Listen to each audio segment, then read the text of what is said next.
Tasio, Madame Web, le tout dernier film de super-héros est sorti il y a une semaine. Et moi qu'on puisse dire, c'est que il fait pas mal parler sur internet. Que ce soit par les très nombreuses vidéos critiques dont il est le sujet, les mêmes qu'il a inspiré et même le débat qu'il génère, on peut se demander si tout ce bruit médiatique est vraiment mérité et pourquoi, au fond, il en génère autant.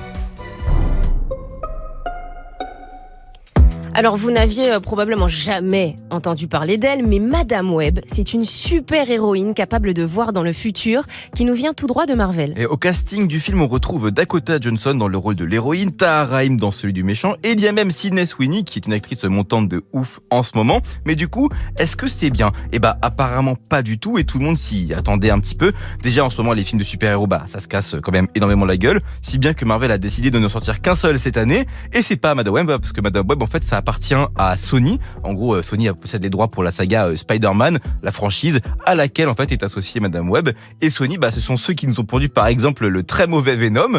Donc il fallait pas espérer quoi que ce soit, globalement. Alors à l'inverse, on peut même carrément dire que les gens attendaient presque la sortie du film pour pouvoir le fracasser.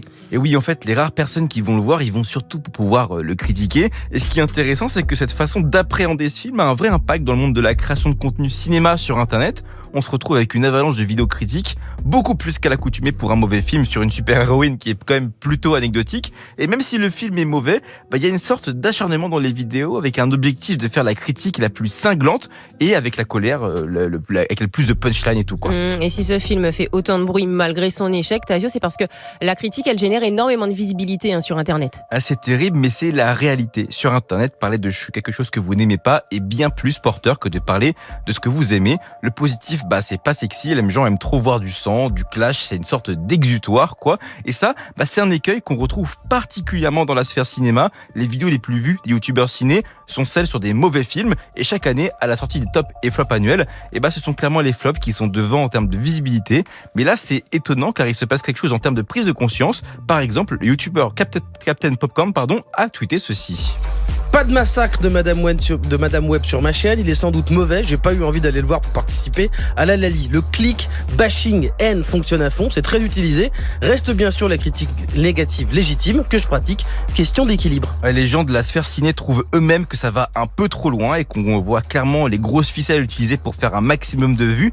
Parce que oui, c'est clairement pas normal en fait qu'un mauvais film sur un personnage que personne ne connaissait il y a 2 semaines fasse autant parler. Tout ça m'a fait réfléchir et théoriser un truc que j'ai envie d'appeler le syndrome Morbius. Alors, Morbius, c'est le précédent film des super-héros de Sony, qui a tellement échoué que c'est devenu une tendance. Il y a plus de gens qui s'en sont moqués et qui ont vu des vidéos critiques de ce film qui ne sont vraiment allés le voir, en fait. À l'époque, d'ailleurs, ça allait tellement loin que Sony a cru que c'était une bonne idée de le ressortir en salle en pensant que les gens, ils voudraient aller le voir avec une sorte de curiosité, morbide un peu.